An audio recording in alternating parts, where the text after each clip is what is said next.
Hey everybody, welcome to Myopia Movies. This week we are talking about Critters. Now, I don't know, for those of you who have checked the website, this is a reschedule, but that's fine. We have 2 huge episodes coming up.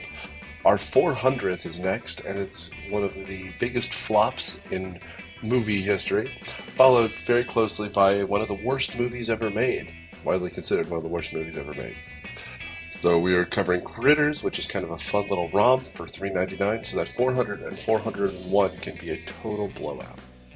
Thanks for continuing to do all you do, like sharing us, and please, we're hitting 400. Can we get some new reviews? Please review us wherever you listen to us, Spotify, Apple, iTunes, everywhere. It really does help get the show more visibility, and it really helps us out. So here's to 400 more, and thanks.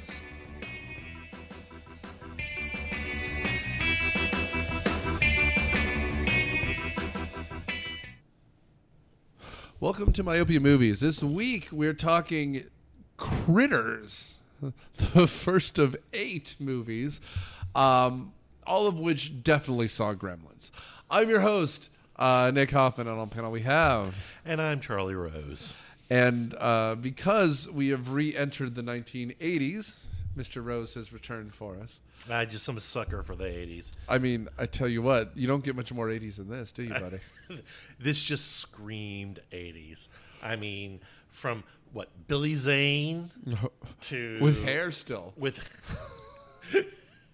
Well, hair that wasn't a hairpiece. That's true. That's true. You've got Dee Wallace. You've got Scott Grimes. I mean, it's all over the place. And Emmett Walsh, who was never a child. Oh, yeah, Emmett Walsh. He sprang fully formed as an adult from, like, Zeus's head or something. Yeah, and more like Dionysus' head. How about that one? No, I'm with you. We've returned to the world of, first of all, old school New Line. And we never comment on this stuff because we're not that podcast. But when the laser beam New Line logo comes across the screen, like I had a moment because it's good. Well, because it also but tells bad, but good. Because now we live in the world where Freddy Krueger is, of course, a punchline. Yep. But when it was the house that Freddy built, yep, all the old Freddy movies and such have the New Line logo. They got rid of that old stuff. Mm-hmm. This is like, we are the Kroger brand of everything. And, dude, I'm there for it. This movie is a blast. Oh, yeah, absolutely. And it's got that... Well... First of all, this movie's all over the place. It really is. Like this podcast will be. I tell you, I think I was trying to remember when I last saw this movie. Sure. Okay, so what I usually do is I sort of try to like actually, fit into the spirit of what we're trying to accomplish. I sat down before the movie and I thought to myself, what do I remember about Critters? And I remembered that there were some badass people in leather who were hunting the critters, but I forgot that they were aliens. Right. Okay. I remember that one was apparently something to do with the rock and roll, and I remembered one was supposed to be a hot woman, but in reality, apparently, if I recall correctly, that's like not this movie. It's a second Critters movie. Because bear in mind, I saw the whole series up to Critters 4, Critters in Space. Of course. Okay. But... You gotta go to space. Exactly. I haven't seen the remake that happened in 2019, but as no one should. Yeah, we'll see. I think I'm gonna watch it because I'm a completist. Well, I will say though, this and I assume the sequels. I haven't seen any of them. I realize I might have confused eventually with the Ghoulies franchise. Oh, that's some good stuff there. I mean, that when we're talking USA Up All Night kind of stuff. Oh yeah, like Sci-Fi Channel. We can't afford programming kind of stuff. But like, that all I had as my stable footing was the ghoulie or the thing coming out of the turlet. The critter coming out, because that's the movie cover. Yeah, absolutely. That's the Ghoulies movie cover. But to your point, this is a box set that should have only existed in VHS. Oh yeah. This is if there was ever a VHS series. Oh well, I think the only place we could find it streaming was like YouTube, where you didn't have to pay for it. That's right. So it's like free on YouTube. So that should tell you everything you need to know about this movie. Yeah, they don't care about this. This is New Line. The company that made Lord of the Rings does not care about this movie. But yeah, the only other thing I remembered is that there was a kid, there was his older sister, there were parents, and they were on a farm in the middle of nowhere. Yeah. And so all that together is pretty much what I remembered. But then that's sort of the plot for Leprechaun, too. It's for the original Leprechaun. It's also kind of the plot of... it's almost Night of the Living Dead at times when they're all stuck in the farmhouse. We also get whiffs, or just the slightest whiff of E.T. here. Yeah. Which they reference many times. We'll get there. But it's just... I will say, credit where credit's due to... I guess Bob Shea at the time, head of New Line. Yep. I mean, he also shoved his sister Lynn is in this, of course. But this is before Scream, before John Carpenter. This is kind of a parody of the horror movies of the era. Indeed, and that's what I love about this. Is why I love the '80s. The '80s decided. So the '70s, really pushed the envelope on the grindhouse concept, horror as a slasher, non-supernatural horror was big in the 70s. Yeah, horror was serious in the 70s. 80s, they started to have fun with it. They started to do silly things, and they realized that horror with a touch of humor was like the sweet spot for the 80s. Well, it absolutely was. And so this is kind of parodying that and also correcting that and also being very good at that. Yes. And I mean, previous episode, Killer Clowns from Outer Space is also the Chiodo brothers. But like we've also done The Blob, which is also like... Like this movie then just assumes like, all these archetypes. You have the sheriff who's kind of a drunk. The woman who's at the phones who's like kind of in love with one of the cops. The daughter is kind of the sexy teen who's going to be making out somewhere. Exactly. And the dad's the old type with the shotgun. Like, exactly. And it all fits. It's so tropey. And it is. It's the same. To be honest, this whole formula is replayed over and over and over again. Well, and that's what makes this good because, and that's why I thought of things like Killer Clowns and The Blob because it's a town filled with stereotypes and everyone's dying, and the dying in the way that you expect, which, again, I don't think we got right again until something like Scream. Yes. Where where you have that cold open where the sexy teen dies, the virgin has to live, and again, we have a guy literally telling us the plot, and here it's just stumbled across by... somehow Emmett Walsh, who's the voice of reason in this movie. Now you see, we're gonna let you out to kill them aliens. And you're just like, what is happening? Meanwhile, the aliens that do show up are essentially British mods. Yeah, exactly. with God killer guns, like literally, just it's amazing. Yes, I don't even. Do you have a plot synopsis? Do you want me to try? What do you got? Okay, there, I'm going to start, Okay. and then you're going to take over. I got Because you. this is the part I forgot completely about, and I was Space? like... Yeah, the outer space stuff. Like, it opens up, and it's like there's a penal colony, and these aliens called the Krites, which are your critters, are like... They're problematic. They're trying to kill people, eat people, and they escaped. And I guess the warden sends these two bounty hunters with like green Jello faces. I don't even know. They look like. It looks like Play-Doh men. Exactly. It's very strange. Yeah. And it's really interesting because they clearly put a lot of care into this opening sequence. Because they didn't have to add in the warden part and make that person like super like Lucasy alien. No, like they really wanted to tell an alien story, but they changed their mind. But like it's also like Mac and Me and like My Favorite Martian, like because like the way these people interact with no one is particularly terrified that aliens have showed up. Yeah. Although there is quite a scene at a church in the second half of this movie. Oh my god! Which is something serious here. Okay, so anyway, yeah, the critters are going to crash land on Earth. Well, it cuts away and it introduces you to the people that are going to be central to the story. These are the people in your neighborhood. Yeah, these are the people in your neighborhood. You get the fact that Brad and his sister April, they're fighting because they're siblings, and that's what siblings do. Right. She's got a little creepy brother, and he's got an older sister that's a pain, and it just goes back and forth. She's got the douchey New York boyfriend. That's right. And who drives a Porsche. He drives a Porsche. Dad is a total yokel. Yes. I mean, and this is supposed to be a farm, I think. And Dee Wallace is the mom who, bless her heart, I mean, she's one of the scream queens. And I mean, if ever there was a scenario for a bless her heart, Jesus, all she does is scream. Yeah, absolutely. Once critters prove to be true, she shrieks. Like, her dialogue is just screams. Like, it's truly remarkable. At one point, she's the one with the shotgun and is still screaming, and it's like and the script, and it goes on like this. I don't know what to tell you.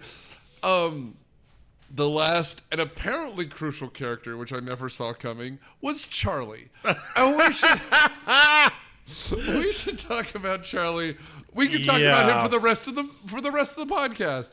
But he's like Don Opper, played by Don Opper. He's the town loser, drunk. He was loser a baseball and player. Drunk. I mean, he had I don't know. I guess he had like visions of being a famous ball player, but they struck out, and so he's getting drunk all the time, and he seems a little simple, maybe. But that's it. Like, okay, so something that we haven't really gotten to yet. The alien bounty hunters, the Lilo and Stitch part of this, or whatever you want to call it, are the fact that these clayface goon type guys, these cops, these bounty hunters, can change shape. Mm-hmm. And so I think this Charlie guy, who ends up being one of the aliens, turns into him. Yep. I think he's like, I will be as dumb as you want so that you can tell that I'm not the alien person at the time. Mm-hmm. Because this guy is gap-toothed. Oh, absolutely. He's doofy looking.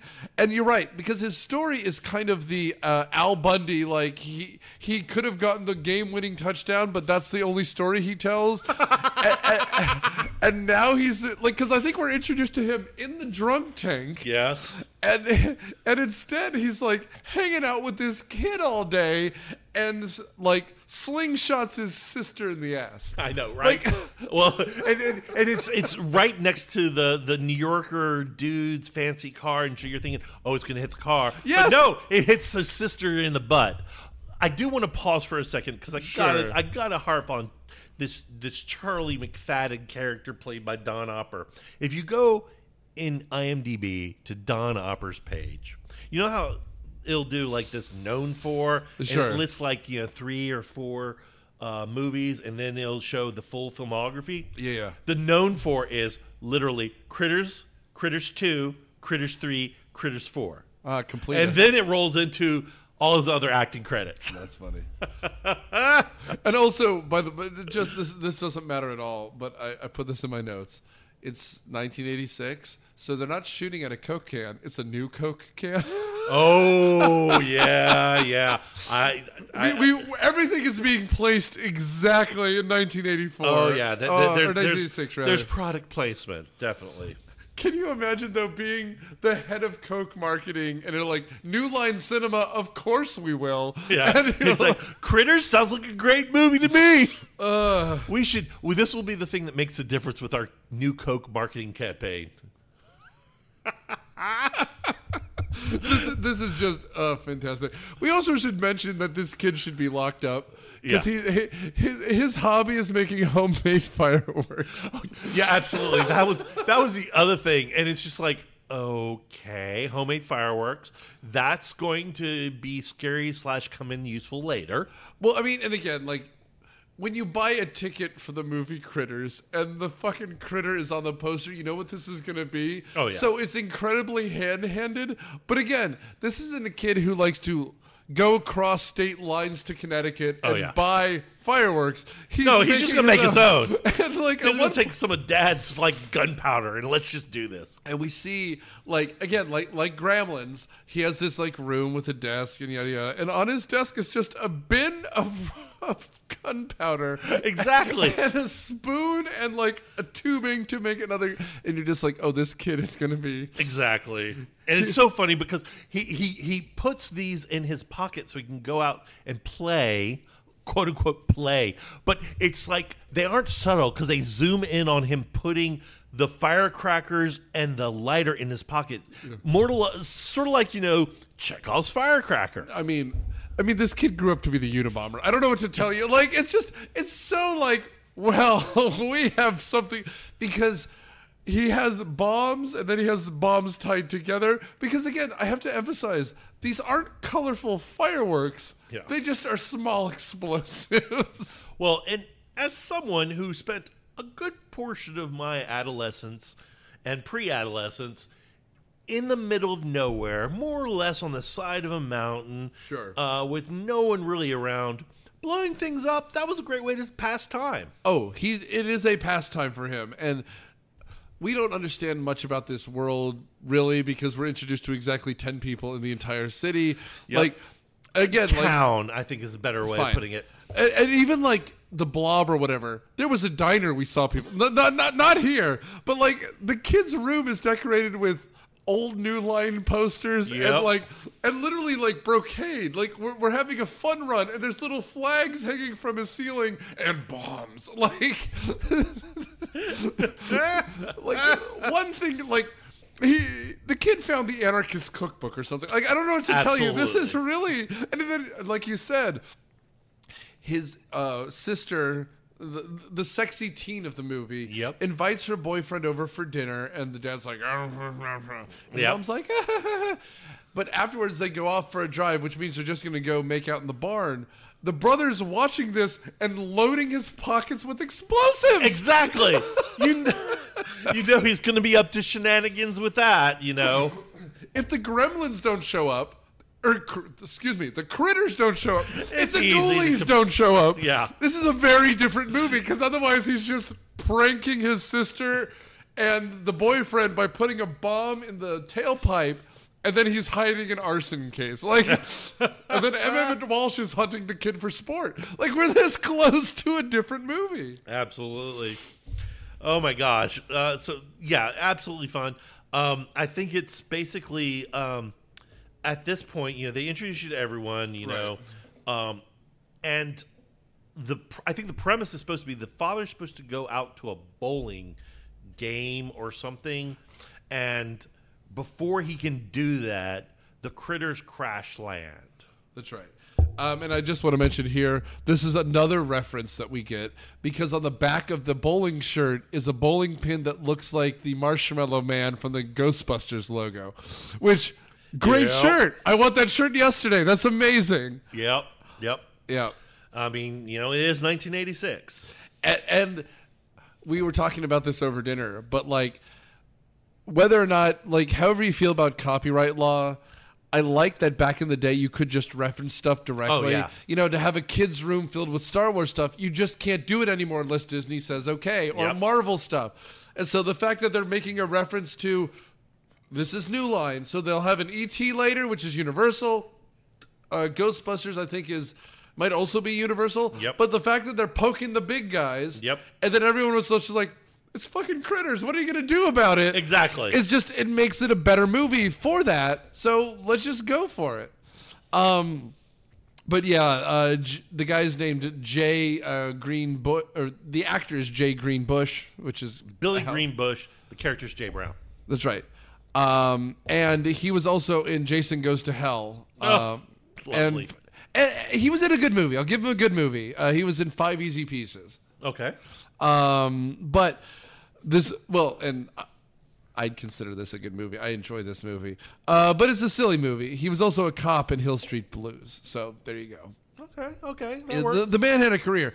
But again, this is the 80s, so we just look for good faces. And I mean, and Dee Wallace can scream. The teenage girls, she's an attractive brunette. And then everyone else is just, they look like something. And Emmett Walsh looks like the guy who would punch an alien in the face. Oh, absolutely. You also had Ethan Phillips in it as Yes. the deputy. The oddly, I don't know, like obsessed with process or doing things the correct way. Right. Yeah. Which is also kind of, I guess, an 80s It's a trope. It's a trope. Yeah. So, yeah. I mean, this movie is full of tropes, and I'm there for it. Yeah, and I will say a lot of these people, I imagine, were just, in a time after the studio system, were just people New Line could get because they were kind of a stable of actors. And I'm sure if you look up Ethan Phillips, it was probably several Star Trek, several TV movies, and then 18 New Line movies, because that's what you did. Oh, yeah, it. I mean, basically what you're going to find is that these people are like, they're probably filming this in a weekend. Yeah. I mean, not really, but a very short window of time. And it's a low budget. It's a way to make quick, easy money. So you're going to attract a bunch of people who basically just want a paycheck. I will also add, just because I'm looking at the IMDb to make sure I get all this stuff right, because I'm not good at this job, even though we've done it for nearly 10 seasons. But you have the whole script of characters, the whole cast of characters. And then at the very bottom, you have the Chiodo brothers listed because they're the puppeteers, and Adolf Hitler as himself in archival footage. Of course. Thank God they gave him credit on IMDb. I mean, God forbid. The guys who run IMDb are like, Hitler would have wanted credit for if he was working on his SAG card, Adolf Hitler. God help me. Anyway, so as you'd expect from a good horror movie, this movie takes place over 12 days of nighttime. Yes. It's always night. Yes. And like we mentioned, Lilo and Stitch kind of happens here. The crits, as they call them, or the critters, as we eventually get squeezed out of one of these guys, have come to Earth, and they roll around like they're Sonic the Hedgehog. They're kind of little fuzz balls.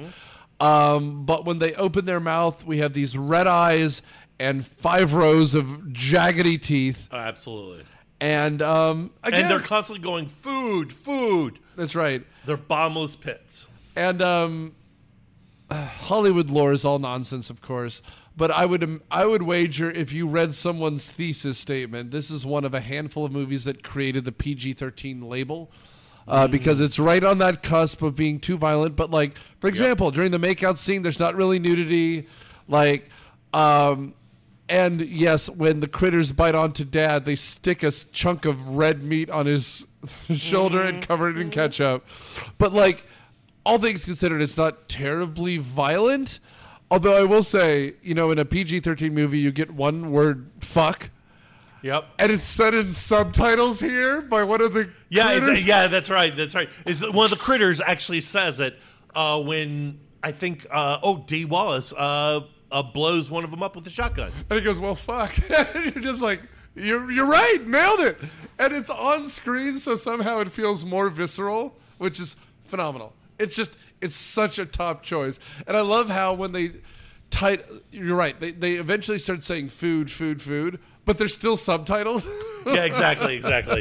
Yeah, they just growl and like make noises, and everything's subtitled because they have their own language. That's right.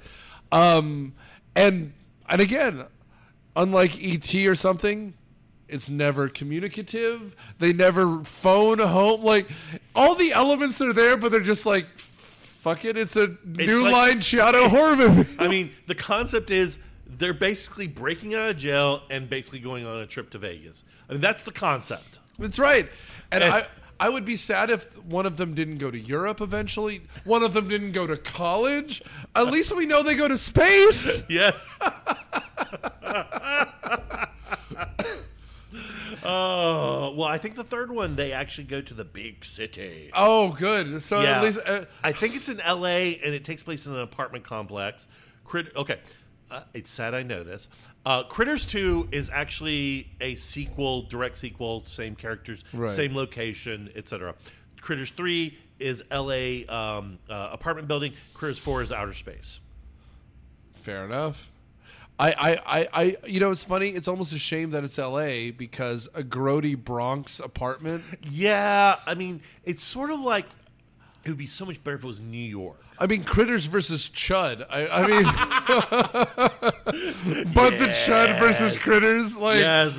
I mean, they did Jason versus Freddy. Like, where's Ghoulies versus Critters? Oh.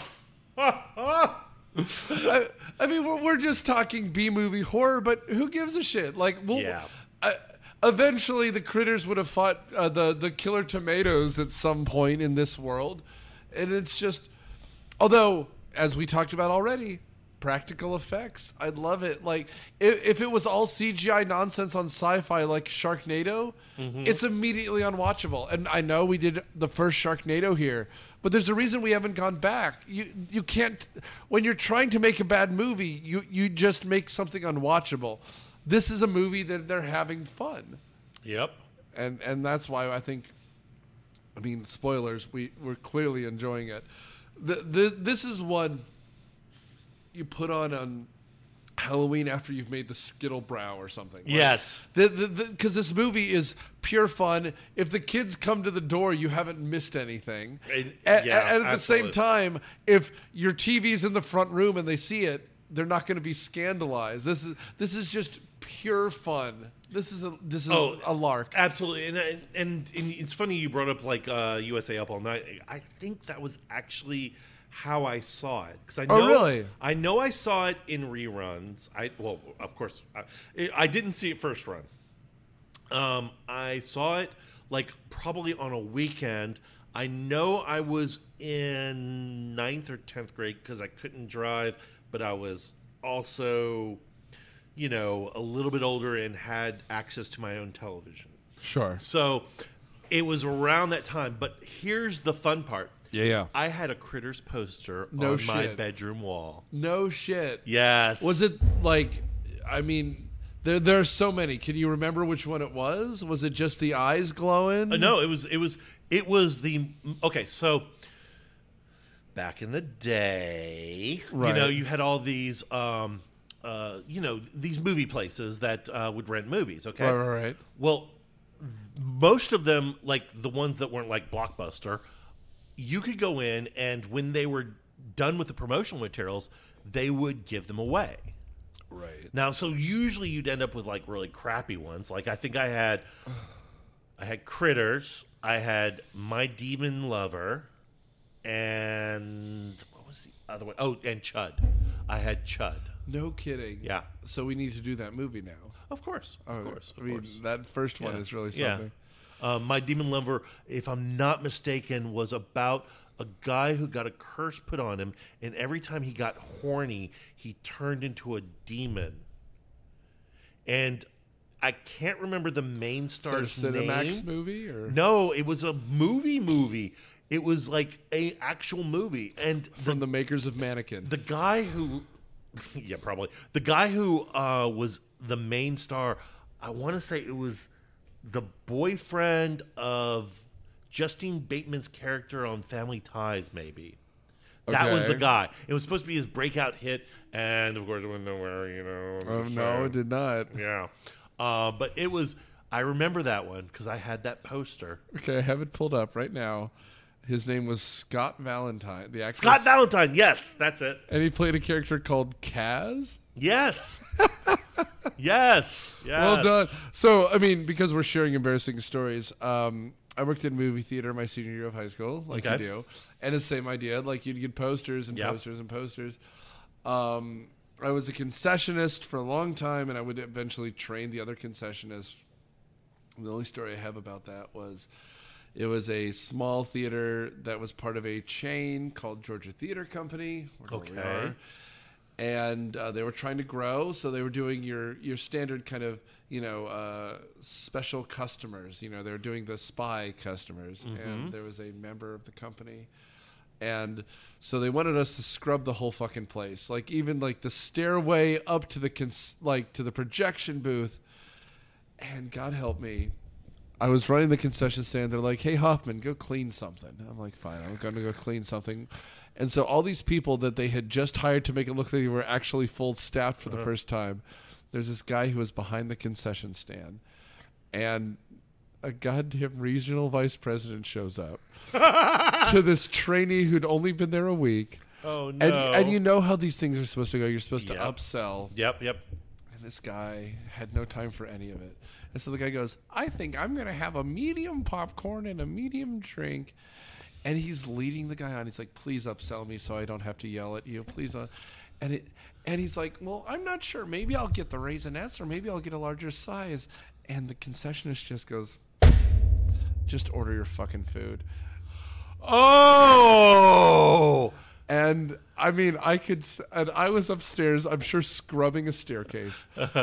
And you just hear yelling and the manager's office door slams. And I'm like, I could have been there, but you told me to go upstairs. God help me. Anyway, I bring that up because we had the posters, and of course, posters were for earners, Charlie. Oh, posters were for earners. And so we would and then you would get the stack of them. You'd present them, and then when the movie was leaving, they would go to the back room, and then you could go through in order of importance and who kissed enough ass. Yeah.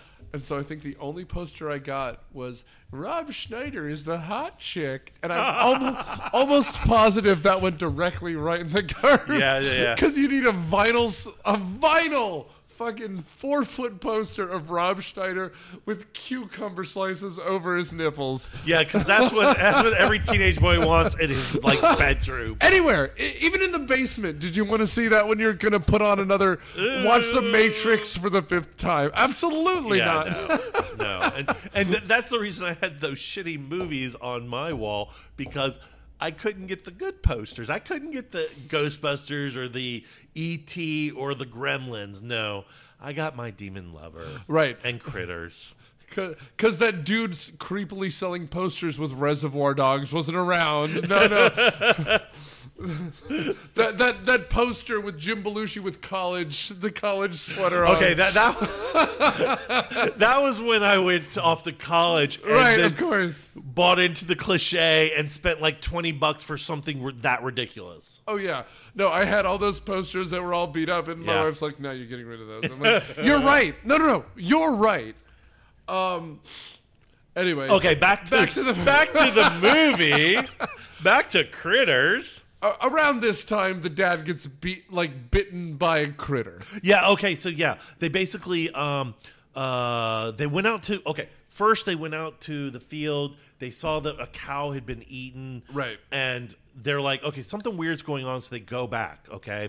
We're also shown a sheriff's deputy who gets one of the quills in his neck. Yeah. He's pulled under his car, and we don't see what's really doing it yet. Correct. Right. Correct. And so that's the important thing. The critters attack one of two ways. They either use their vicious teeth and tear into you while you're screaming, or they bend over and shoot a quill from their back that knocks you out. Right. So, it's like we'll get to it. It's kind of like people act dopey, drugged, they collapse. The mom kind of passes out. The dad acts intoxicated, like very drunk. He kind of stumbles and again, this dad actor, dude, he gets, and it's funny because I was expecting them to say it was an animal with rabies or something. Yep. Never comes up. They figure out immediately. He rolls straight into, these are aliens or monsters or something like that. But like, when the thing's on his shoulder, it's just literally a chunk of beef. Yeah. And there's just blood squirting everywhere. But again, my kingdom for squibs. I love squibs. I love the blood because it splatters. People react. They know it's biting them. You watch Stallone run from a machine gun nowadays, other than in real life. And he doesn't know what's shooting at him. He doesn't know when he's being hit. He's like, the man is just covered. But also, no one's first response is to call a hospital or an ambulance because like his hand is there's chunks out of his thigh missing, his shoulder's been mauled, and he's like, get me my gun. And he holds the gun with both hands, and I'm here for it. Yeah, absolutely. And I have to admit, the critter attacks are well done because they take advantage of the fact that these are small puppets. Right. They lean into the fact that, okay, puppets are attacking. What do? Okay, well, you basically attach it to an actor. Right. You tell the actor to hold on to it and to play out like it's eating you. You know, I've seen it done with the Muppets. We've seen it done with Gremlins. It's being done here. And actually, it's pretty darn effective. Absolutely. And I appreciate that. And it's funny you mentioned it because that's exactly what I was going to bring up, which is the Muppets. Charles Grodin in The Great Muppet Caper. Oh, my God. He's grabbing the diamond. Yeah. And, like, Scooter. And there's a pile-on of Muppets. Because, again, when it's a puppet, you just throw the bastard. And, yeah. And then it's even funnier. And so you have this thing. When you see this thing flying. And he's throwing them. And, again, you can throw Kermit, and you're a person. Yeah. With gravity. And he's a Looney Tune attached to your throat. And that's what it is. And it's here. like it's sort of flailing about as it flies, and it just rolls and thinks as it flies. But it just seems cool, and it seems better than if it was CGI. But it's the same thing here because Grandpa Dubstep here is pulling the fucker, and they're biting his throat.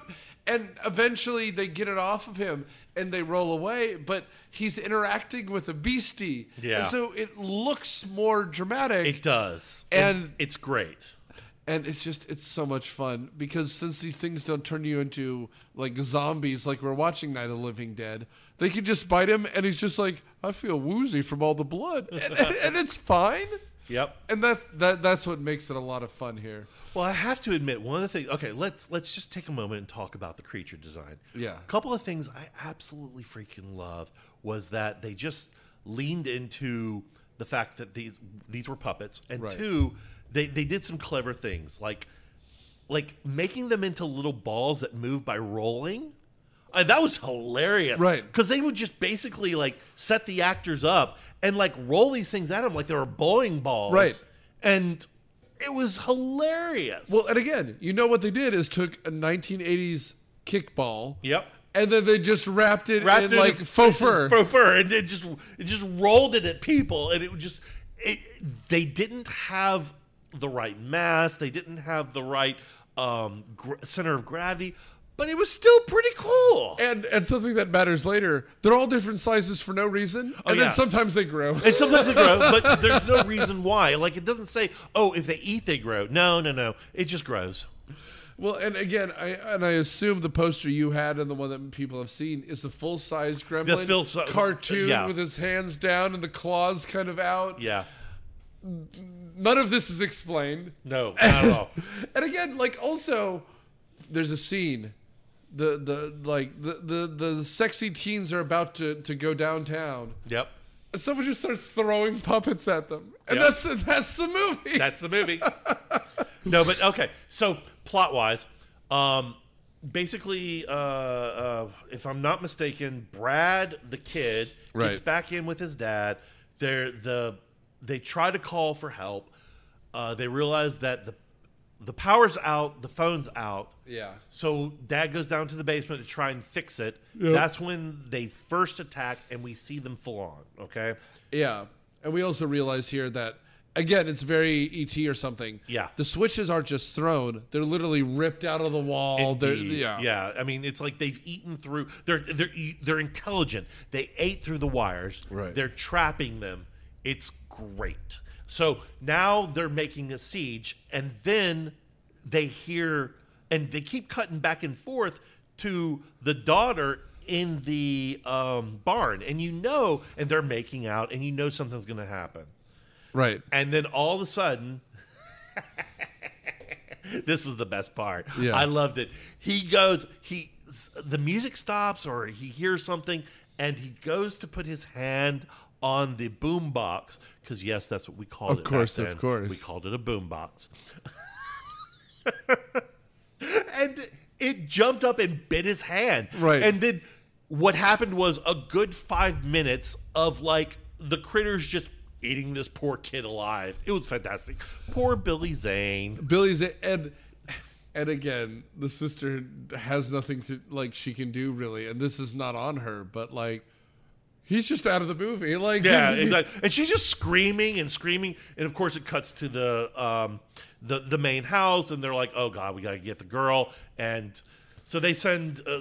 Actually, Brad the kid, played by the way by Scott Grimes, who just pretty much is mostly known for like voice acting in recent years, but he's also been in The Orville. I don't know if you recall that. Kidding. He's like the navigation guy. Right. Yeah. Holy shit. That's funny. Yeah, I thought that was fun. Of course, when I was a kid, I kept getting him mixed up with the older Aston boy, Mackenzie Aston. Yeah. And I confused the two constantly. Because I thought for some reason he was in the, I think it was the Garbage Pail Kids movie. But that was Mackenzie Aston. And as long as we're talking about lineage of this movie, I should mention the director is Stephen Herek, who doesn't sound like much, but the movie he did after this is Bill and Ted's Excellent Adventure.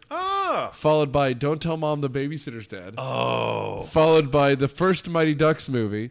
Okay. And previous episode, he also did 101 Dalmatians, the live action one. He did the Three Musketeers with the one that has Kiefer Sutherland. Yeah, that's a good one. And so, like, the dude has acted... The Disney version. And it's all Disney. Yeah. It's all Disney, that's except actually, for Critters. Yeah. Wow. But, like... Okay, by the way, you need to do Don't Tell Mom Babysitter's Dead coming up. We should have done it. Yeah, like, exactly. It's so good. I love that stuff. I mean, and again, it's the precocious kids. It's the... Because... again, world-class poster of the woman's legs coming out of the ground while the kids are like yeah, it's great. It's one of those movies that you think is John Hughes but isn't. It's over the top. It's ridiculous. I love it. It's a good one. Outstanding. Okay, so kid goes out to save his sister. That's where the pocket grenades, the homemade fireworks come in handy. He throws it at the critter. The critter, of course, goes, "Oh, this must be food." Eats it, explodes. Well, a explosion happens. He puffs up like it was a cartoon. Yeah, this is Looney Tunes shit again. And then just sort of wobbles and falls over. And the kid's like, it's weakness, explosives. Exactly. So there you go. So they run back to the house, and at this point, you're following two plots, okay? One is the siege on the house and them trying to protect themselves as they run through the house. Yes. Then there's the part that is the true treasure of this movie, and that's the bounty hunters. That's right. Making their way through the town, trying to find these critters, first stopping at the church. The church and then the Bolorama. Yeah. And then finally making their way to the house. You can run the restroom. Okay, we'll pause. So, really, like I said, the real treasure is the bounty hunters. Of course. Okay. So I'm loving the fact that the first of all, one of the bounty hunters turns into a hair metal rock and roll 1980s cliche singer. I didn't look this up. He's not a person, right? Like, this isn't a real singer of any sort. No, it is not. It's a fake person. It's Terrence Mann, actually. Looking like Billy Idol or something? Yes, well, with the big hair and everything. But apparently, that actor actually wrote the song. Oh, no kidding! And performed the song. He was one of the writers. I think he was credited as one of like 2 or 3 writers of the song. It does scream like, again, New Line, like you can sing, do a song, you'll be in this. Yeah, right? Exactly. And it was so funny because it was like cheesy lyrics. It's like, the power of the night. And it's like, what does that even mean? What is the power of the night? Someone watched Back to the Future. And they want to do the power of something. Yeah, exactly. But the other side of that coin is, he's the one who doesn't change. Exactly. The other dude is everyone. And that's the best part. It's like he says, no one fits or no one likes me or something like that. Yeah. And it implies that he can't find the right fit. Right. And so it's really interesting because the first one he turns into is actually the dead deputy who was played by Ethan Phillips. Who does, and he looks like a zombie, right? Yeah, He's got the pale skin, the kind of blotchy blood under one eye. Like, exactly. It's really like, oh God, what's that horror movie? I Was a Teenage Zombie. Like, it's like really glued on, like turquoise paint on your face. Indeed. Like, it's 50s B horror stuff. It really is. Fine. Like, they nailed the aesthetic, they have fun, and then every subsequent actor who gets it, it's like, you have the buttoned up Reverend. Yeah. He's gonna be a zombie killer now. Yeah. He takes the face of the Reverend, and of course the clothes they're wearing, the bounty hunters, is very like bondage leathery type stuff. It is. It's very Billy Idol, music video type, right? Like, yes, absolutely. Starlight Express nonsense. Oh, no. Starlight Express is vastly different. You know the subtitle of that movie. It's called These Trains Want to Fuck. That's right. That's true. Just putting that out there. 1,000 pardons. God. How dare you, sir? How dare! All right, moving on from the trains that want to fuck. That's right. But it is. They're like, this is Reagan's America, so there's shoulder pads on shoulder pads. Oh, my gosh. And of course, the preacher's giving a sermon to all the good ladies. Like, actually, if you look at the audience, like, they're almost all ladies. Yeah. Because all the men are drinking beer at the Bolorama. Right. It turns into 1950s America. Like, this is Salem witch trials nonsense. And the little old black lady at the piano is the gem. She brought the pie to the bake sale. Exactly. And then a man showing up who looks like the Reverend blows up the fucking piano. And it's hilarious. Woo, doggy. And they're all like, it's the Reverend. And so, of course, it leads into a total comedy because then they go to the Bolorama and they're telling, and so and they shoot up the Bolorama. They shoot up the church. They shoot up the Bolorama, and at the Bolorama, he shifts from the preacher to Charlie, actually. This is where Charlie re-enters the movie. Exactly. Right. So now we shift perspectives to the sheriff, who's getting all these stories, and it's basically a bunch of guys who show up, and they're like half drunk, and they're like, what happened? And he's like, well, these two guys came. Do you have a description? Yeah. Johnny Steele, the famous rock star, and the preacher. And he's like, and Charlie. And they're like, wait, what? And again, like, Charlie is doing it justice, but not doing it justice because for about 5 minutes here, it's Three's Company. Oh, it is. Because there's a dude early on who sees one of the spaceships land and he's getting schnockered. He's just drinking shot after shot, and eventually the bartender at the bowling alley, we can't emphasize this enough. It smells like Marlboro Reds and disappointment. Oh, God, yes. It's just taking shot after shot of, it's not Jack, but it's cheaper than Jack. Yeah, exactly. And then the aliens actually show up and he loses his mind. But also, well, because Charlie has had alien conspiracies. That's why he's like the town drunk, is because he's got all these alien conspiracies. Because it's a trope. It is one trope after another. The town drunk who's like, aliens are real. Well, guess what? Well, vindicated. Well, but that's just it, because they're listening to George Norrie or someone, right? Like, but the other thing is, which we haven't gotten into, is it's a bad sci-fi fantasy movie because the guy shapeshifts into your dead brother. Yeah. And no one reacts, like, because they're convinced that there's 3 people there, but there's always 2 people. But there's only 2. One shapeshifted and no one was paying attention. Exactly. As though he blinked and he changed and no one cared. But like, God help me. They're now used to the sound of shotgun fire after stealing a police car, which they can only drive backwards. Yes! Like, what was that even about? And then when they get to the pool hall, they hear someone doing a shot that's breaking the shot on the pool table. And they think it's a gunshot, so that's why they go to the bar.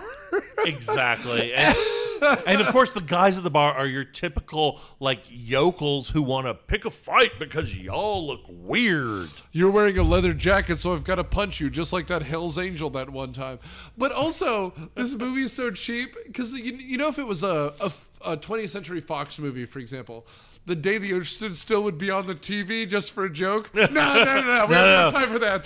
There's nothing on the TV but the game. The game, yes. And we haven't even, I don't know if it's here or not, but this is about when they go to the kids' room and there's an E.T. doll and they bite the head off E.T. Yep. And that's this movie in a nutshell. That is absolutely it. Well, and also critters, like, you know, saying little quips back and forth, you know, like, oh, I just got shot with a shotgun. Oh, fuck. That's right. And, like, they have guns. Good luck with that. Cacao. Like, yeah. I think the quote was, the first one said they have weapons. The second one said, so what? Pa-pow. And then he dies. And then the original one's like, fuck. That's right.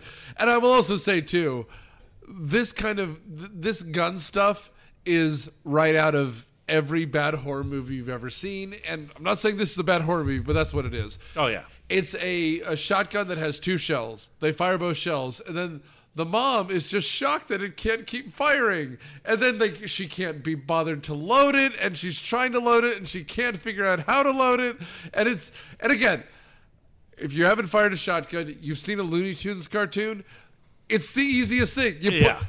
It's a simple point and click interface.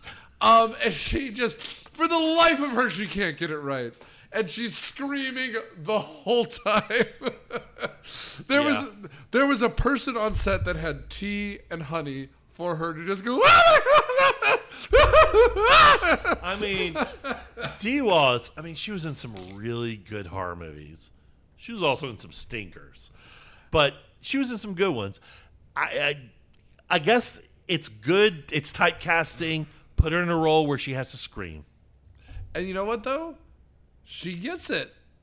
I don't know. She's there for it. Yeah. She's there to deliver a performance, and that performance is us seeing her tonsils.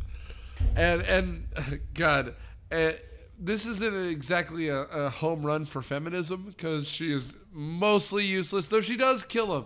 We're told at the beginning of the movie that there are 8 of these people. Right? These critters. These crits. Yes. And so the effort here is to get rid of them. And we explode one with some homemade explosives. A few get shot, and they're getting picked off one by one. And then eventually the mom is having a panic attack. She does get one of the quills in her neck. The dad has been eaten half to death. The daughter is there. She doesn't say much. I wish there was a line that said, "I'm going to take care of our parents." But the boy, the tow-headed child, is sent to go find help, whatever that means. Yes, exactly. And so he's going to go run. He was going to, I guess, get his bike, but then a critter gets in the way. And that's when... I think that's when the big critter is revealed, right? Right, and we see that first kind of in shadow, yes. Right? As we see it kind of grow up. And again, like, this is Chiodo Brothers. I dig it. And, like, God help me, if it was 20% cheesier, there really would have been Art Bell on the radio. But, like... We see it grow in shadow form, and we don't know what that means yet. We don't. Exactly. But... it could have been just moving closer and casting a longer shadow. Yeah. But, like... Because remember, this kid is essentially like a foundling. He's scurrying up trees in and out. He's hiding on the roof. He has, like... secret pits and stuff where he's making his bombs. And a slingshot. Don't forget the slingshot. with a slingshot, which, my God, Charlie breaks, fixes, and shoots his sister in the ass, which this Dennis the Menace nonsense becomes a plot point. Like, this proto-Bart Simpson shit is out of control! But, like... Oh, precocious teenage boys or preteen boys of the 80s. Right. I mean, and again, I know it's Dennis the Menace nonsense, but he even has, like, this little, like, ain't I a stinker dimple in his chin? And it's just, it's so much. But his whole thing is we've got to, like, he goes back for his cat, Chewy, over and over again. And again, you could never have a pet named Chewy anymore. Yep. But he goes back for his pet named Chewy. There's this scene where he seems to forget there's a monster outside because he's like, oh, there you are, boy. Oh, goodness. And then this arm. Because the arm comes up through the armoire at one point. Yeah, exactly. Breaks the because he's got the dresser pushed towards the window to block it off, and it cuts through and tries to get at him. And it's that when it's at that moment you realize, oh yes, this thing is huge. And not only is it huge, it's tearing the house apart. Exactly. At this point, I keep wanting to call him like Charlie in the Chocolate Factory, because that's what he is. He's a little like, he's this precocious nonsense kid who cares about his family somehow. Yeah, his name is Brad. That's right. So Brad is running down the street because there's this one like he's a 1950s greaser tough. He's standing by his bike and he just pushes the bike over like, hey, kid. Yeah. Right? Yeah, no, that was funny. That was funny. And so Brad is running down the street until a cop car nearly hits him. And it turns out this is the alien bounty hunter. The alien bounty hunters, yes. And he gets in the car and starts explaining the last 20 minutes of the movie, as you do. And their grasp on the English language is right up there with Arnold Schwarzenegger in Red Heat or something. Like, he's like, yes, I would like to help you. And they're like, and he's like, look, I won't tell people that you're aliens if you help me. Yeah, exactly. So they get back to the house, and it just so happens at the same time they get back, that's when the sheriff shows up with Charlie, maybe. Yeah, I think that's how it goes. Back. So it's Charlie and the sheriff in one car, and the two alien bounty hunters and Brad in the other car. And just as they pull up, they hear a scream, and apparently the sister has been taken by the Krites, and they now need to go get them. Yeah, and Michael Crichton is taking her to make Jurassic Park or something. Yeah, exactly. But again, like, it's really, the big dude is showing up with these little munchkins around him, and they're practically cavemaning her. Like, they're pulling her by an arm or her hair, and they're going back off to the flying saucer. To the spaceship, because they're going to take off and they're taking some food to go. For reasons. For reasons. For reasons. You know, a little snack for later. That's right. And we have the cop car with Emmett Walsh shows up, and he's like, don't worry, I'll save the day. And he very quickly realizes he won't. He won't. As he turns into a much younger man who's thrown through the window. Yes, that's right. So yeah, that all happens.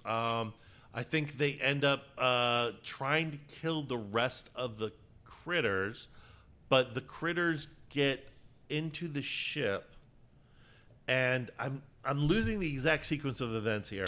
But basically, the critters get on the ship, and they're trying to get away. Brad tries to go into the ship to get his sister. Right. I mean, what we have here is the bounty hunters destroying the house. Oh, absolutely. Well, the reason I mentioned that, to go back, is not just for the hilarious reasons, but most of the critters are being killed. Yeah, most of them, 2 to 3 are not. By the end, we have the big guy and 2 others. Yep. And so when Emmett Walsh suddenly turns into John Saxon or something and is thrown through the window, like, the house is teetering on its edge. But still standing, they can rebuild. They can patch build it up. It stronger, better than it was before. They can patch it up. But it's funny because he's limping, he's wounded. The wife, sister, and husband are left. They're all limping into the car. They get into Emmett Walsh's car, but then the alien's car doesn't start. So they all all get into the one car. Yes. And so they're trying to get the sister, Brad and Slobey are going towards the alien spaceship, Yep. chasing after the sister with a pocket full of hope and dynamite. Yes, exactly. That's actually it. And so Brad goes in. His goal is to get his sister out, and he's got this, I kid you not, it is a freaking pipe bomb. It is. It's an actual pipe bomb. He's got a pipe bomb. He's going to light it. Yeah. So he gets his sister out, and he's trying to light this, but he drops it.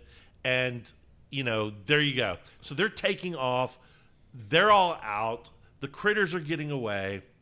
And then Charlie decides, I'm going to use my alcoholism for good. That's right. Pulls out his alcohol, stuffs a rag in it, goes full Molotov cocktail, lights it, throws it in, and boom. And again, we have... But before it explodes, hold on. This is my favorite scene. We have a Mars attack scene. It's a total, fuck you. And I loved it. I was there for it. They take off, and then they pause above the house, and you hear them giggle, absolute giggling, and they press a button and shoot a laser down and just blow up the house. Pew pew. It's like the critters were fucking assholes. Yeah.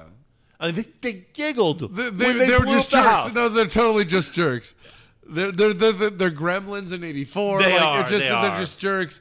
I mean, and to be fair, we're lucky that the bomb ended up here rather than Brad having opinions on the 2020 election.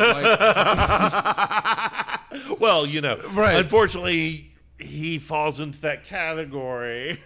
But you know what? At least he got something done. Right. Right. But I will say here, this is where we get the practical effects back because Yes. some guy with danger in quotes as his middle name in the credits was just like, all this shit is gone because that blows up. Then the spaceship blows up. Everything blows up. And then a giant salt shaker just salts the earth. I don't know what to tell you, but the end of the movie ends with a guy named Danger, and he just fucking closes the book. It's amazing. It's chef's kiss. That's beautiful. Absolutely. And so, the alien... The one thing we forgot was... the bounty hunters give him a magic remote control. Well, yeah, that's the thing. Okay, so they're staring at their house, and the bounty hunters are like, well, guess we got to go. Until next time, Until next time. But for some reason, they hand the kid a pager, maybe? Out of their belt loop. It looks like a pager. Literally, right above their crotch. A garage remote control. Yeah, just where a belt buckle should be. They just slide it on out. And hand it to him, and it's slow blinking red or something. That's right. And they take off, and they're off, and they're gone. Oh, and Charlie goes with them. That's the other thing. I think Charlie, if I'm not mistaken, Charlie's chasing him down at least. And so it implies that he gets on the ship with them. Right. Which, spoiler, he did. He did. Yeah. Okay. So they cover this plot point in Critters 2. Well, if I have, I mean. Stay tuned, right? Yeah. Also, we should say at this point, Dee Williams goes from Scream Queen to Crying Queen. Yeah, exactly, because of my home. And so, anyway, they take off, they shoot off, and then all of a sudden, it starts beeping. The pager starts beeping and fast blinking. That's right. And he presses it, and then space magic. That's right. And the dad wakes up from blood loss, and it's like, what's happening? And basically, what they're doing is. The house is rebuilding itself in bad reverse footage. I mean, if you've seen Spaceballs where they reassembled Druidia, that's what it is.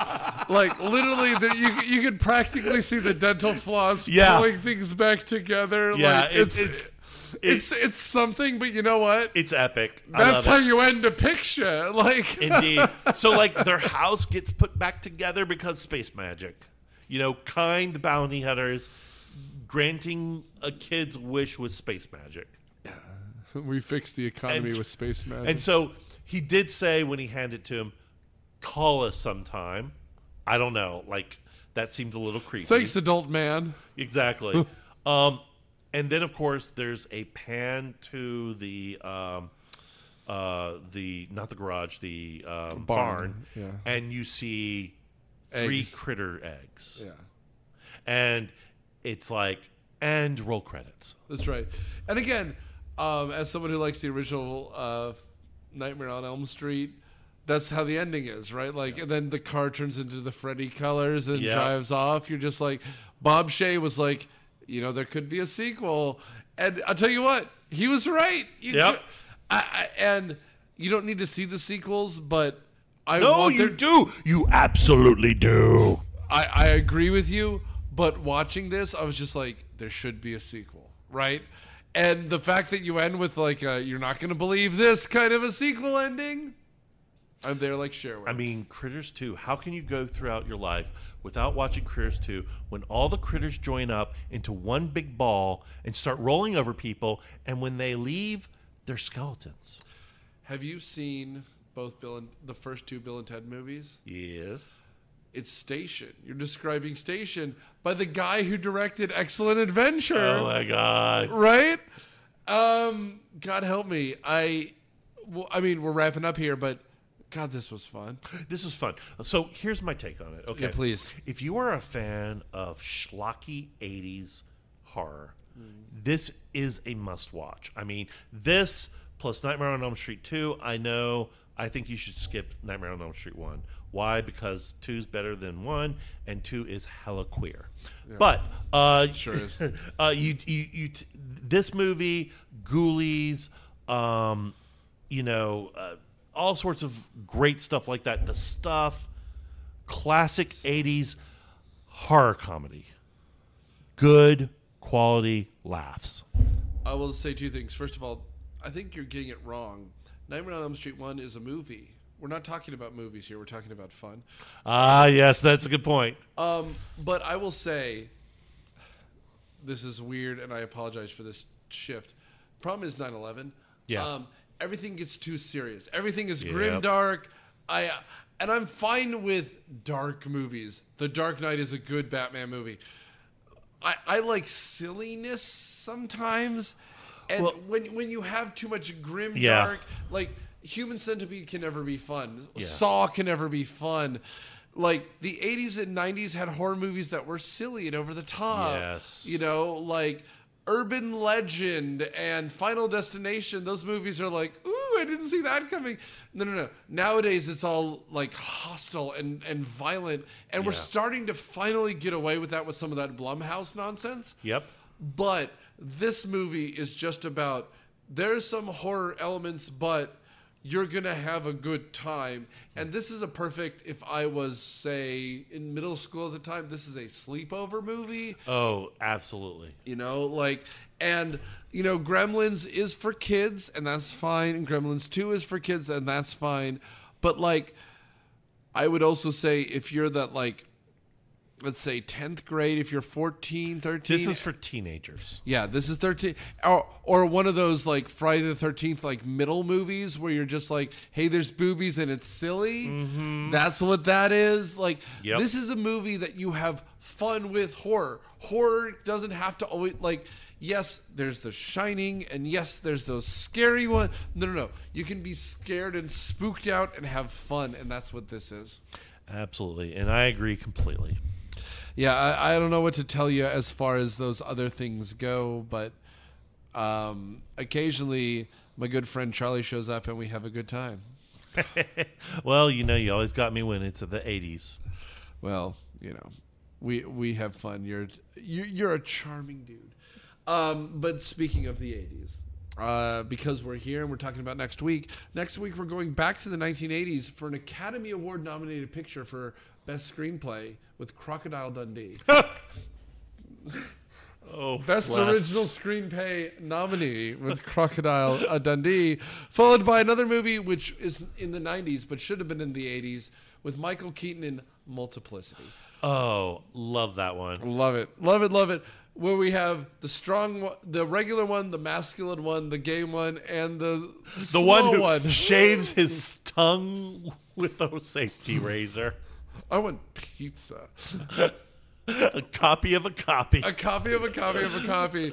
Again, a movie with magic, no explanation, nothing, not even close. So stay tuned next week and every future week when we put some memories on trial. Thank you, Charlie. Thanks, everyone who listened. Thanks for sharing, and thanks for doing what you do. Bye, everyone. And we're out. And we're out.